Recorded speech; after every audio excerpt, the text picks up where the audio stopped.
18वीं लोकसभा का पहला सत्र शुरू हो चुका है। 26 जून को स्पीकर और डिप्टी स्पीकर के नाम का भी ऐलान हो जाएगा, लेकिन अहम सवाल राजनीतिक विश्लेषकों से लेकर करोड़ों लोगों के मन में है। वो ये है कि बीजेपी का नया अध्यक्ष कौन होगा। बीजेपी के अध्यक्ष जेपी नड्डा को इस बार स्वास्थ्य मंत्री बनाया गया है। इसी के साथ वो राज्यसभा में नेता सदन भी होंगे। बीजेपी की अपनी परंपरा के अनुसार मंत्री पद पर रहते हुए कोई भी व्यक्ति पार्टी अध्यक्ष नहीं रह सकता।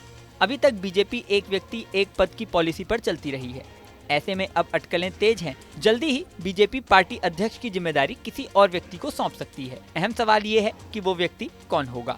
बीजेपी के इतिहास को अगर देखें तो नियमित अंतराल पर पार्टी अध्यक्ष की नई जिम्मेदारी देकर पार्टी अध्यक्ष को जिम्मेदारी से मुक्त किया जाता रहा है।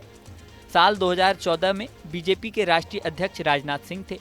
उनके बतौर पार्टी अध्यक्ष रहते पार्टी को 2014 में पूर्ण बहुमत मिला, लेकिन इसके बाद उन्हें गृह मंत्री की जिम्मेदारी सौंप दी गई। अमित शाह को पार्टी का नया अध्यक्ष बना दिया गया। अमित शाह के पार्टी अध्यक्ष रहते साल 2019 में बीजेपी को अकेले 300 से ज्यादा सीटें मिली और अमित शाह को गृह मंत्री बनाया गया। इसके बाद कुछ समय तक तो अमित शाह पार्टी अध्यक्ष पद पर रहे, लेकिन 2020 में पार्टी अध्यक्ष की जिम्मेदारी जेपी नड्डा को सौंप दी गई। अब जेपी नड्डा को स्वास्थ्य मंत्रालय सौंप दिया गया है। ऐसे में अहम सवाल है कि बीजेपी का नया अध्यक्ष कौन होगा। यहाँ आपको ये भी बता दें कि साल 1993 से 1998 तक लाल कृष्ण आडवाणी बीजेपी के अध्यक्ष थे, लेकिन अटल बिहारी वाजपेयी पीएम बने तो लाल कृष्ण आडवाणी को गृह मंत्री की जिम्मेदारी सौंपी गई। तब कुशाभाऊ ठाकरे को पार्टी अध्यक्ष बनाया गया। फिलहाल मीडिया में जो अटकलें हैं उसमें विनोद तावड़े, सुनील बंसल और अनुराग ठाकुर के नामों की चर्चा है।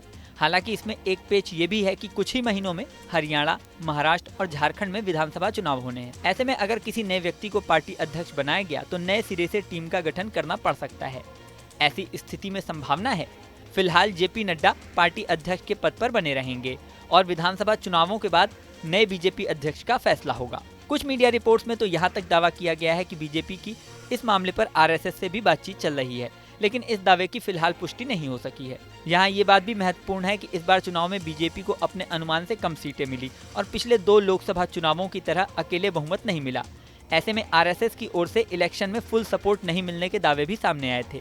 हालांकि ये भी सिर्फ अटकलें ही हैं और इसकी कोई आधिकारिक पुष्टि नहीं हुई।